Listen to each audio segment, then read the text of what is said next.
colleagues in Wisconsin.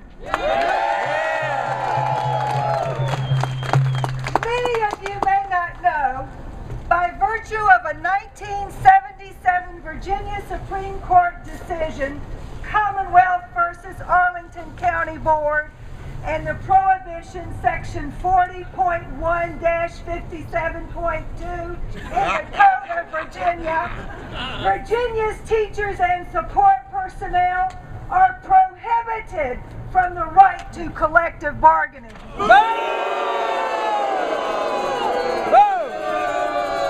I stand with my colleagues in Wisconsin because I know this prohibition has been bad for the children and school employees of Virginia. Ladies and gentlemen, the working conditions of teachers are the learning conditions of children. Because we have no collective bargaining, Virginia, the 7th wealthiest state in the nation, ranks 38th in this nation in funding for children. Because we have no collective bargaining, Virginia, the 7th wealthiest state in the nation, pays its teachers a salary $5,351 below the national average. Because we have no collective bargaining, Virginia's teachers pay up to $13,800 out of pocket for family health insurance. Because we have no collective bargaining, we cannot protect our children from large class sizes and inadequate learning materials. The lack of collective bargaining weakens my association, making us less effective in our advocacy for children and public education. Sometimes I am proud to champion the Virginia way. In regard to collective bargaining, it is clear that Wisconsin should not go the Virginia way. Workers in Wisconsin, and yes, workers in Virginia, deserve the dignity and respect they gain when they sit across the table from management to discuss wages, benefits, and working conditions.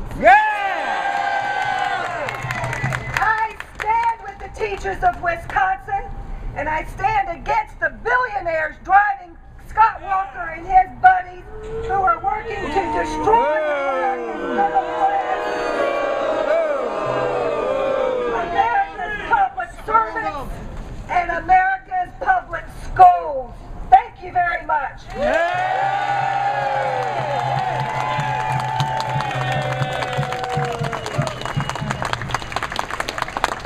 I tell you, are you fired up yet? All right, we're fired up. Let's keep on being fired up.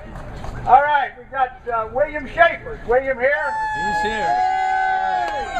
Come on up here, William.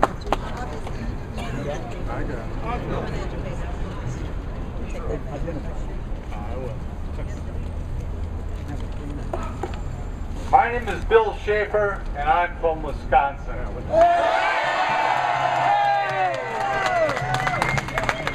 I've also been here, living in Virginia, for over 40 years. I'm old. Actually, we run a group called Cena Foundation that works with dying people.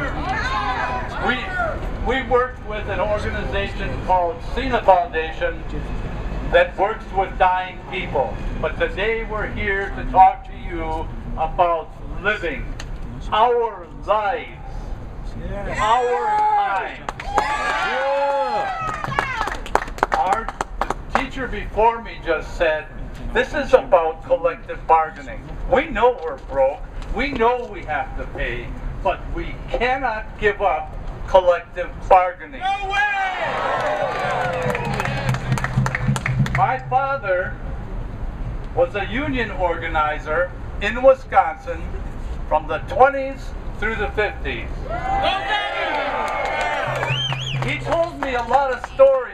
about why he did what he did. I'm going to tell you one. Do you all look at your toilets when you go? Have you seen Kohler? Kohler is an expensive toilet, and it is built on the backs of labor. Well, my father worked for Kohler Company, and he worked a night shift in the foundry.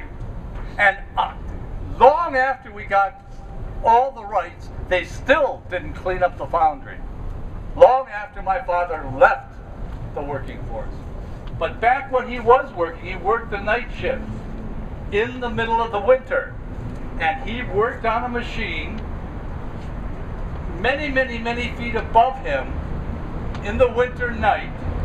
The heat, from what heat there was, rose to the ceiling, and the snow and ice melted and dripped down next to his machine.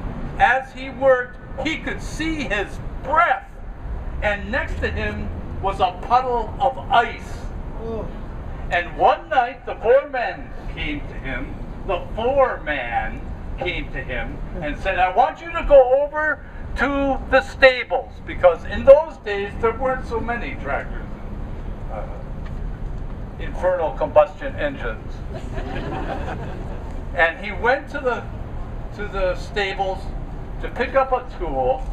He opened the door and he said it was like somebody hit me in the face with a shovel. It was so hot in the stables. The stables were steam heated.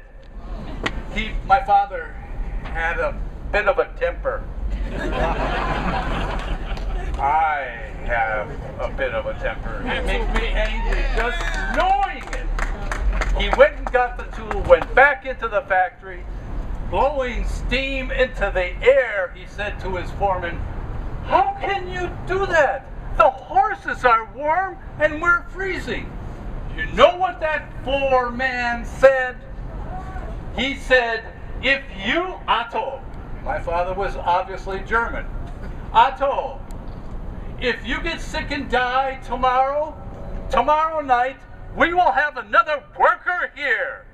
If that horse dies, we have to pay $25.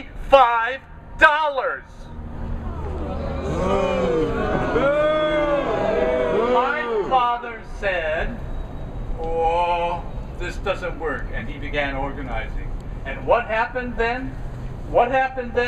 When they struck the Kohler Company? If you will check your records, the longest strikes in history are from that Kohler Company. And one afternoon, when my father and my uncle were on the picket line, there was a man standing between them, and from inside the walls of Kohler, and by the way, this is not unusual, a shot came out and hit the man between my father and my uncle and killed him. Killed him. People died so that we could have collective bargaining. Let me tell you something. They made a huge mistake when they put this on the table, because there is a line drawn now. We cannot allow this to happen. My father also, in the 60s, we had a commune in D.C., and occasionally we were working in the civil rights movement and the anti-war movement, and we'd take a whole bunch of hippies up to Wisconsin. And my father would see us coming, he'd just shake his head, so, oh, God, what is this boy into? But we would tell him about the work we would do, and one of the last things I remember him telling me about the work that we were doing, he said, he said two things. One is, understand, these are wonderful things you are doing, but you will start to make real progress when you realize this isn't about civil rights or the war, this is about class warfare. And it is time, he said, they have a vested interest in keeping you people apart. The black people and the brown people and the yellow people, not just here, around the world. Have you noticed what's happening?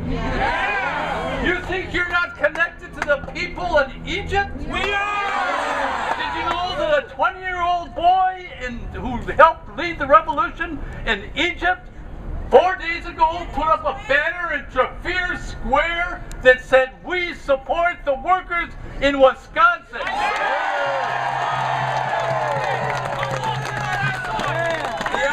The other thing my father said is, make no mistake about this.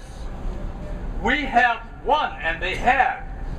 Everybody in this crowd owes your life, the way you live, to the dead man laying there, to my father, to my uncle, to your fathers, to your grandfathers. You owe your life. Is this the sad time to stand up and do this? Yes, it is. Is this the time that you're going to rise up? We've been quiet for 40 years. I haven't been in the streets since 1972, but I will go to the streets now. My father said, if you let them, they will take this all back. They will not stop till you stop them. Understand, if we don't do it now, they'll do it to another union. And they'll do it, no, it's the easiest to stop it now. Not only that, we will have collective bargaining for the teachers in this state.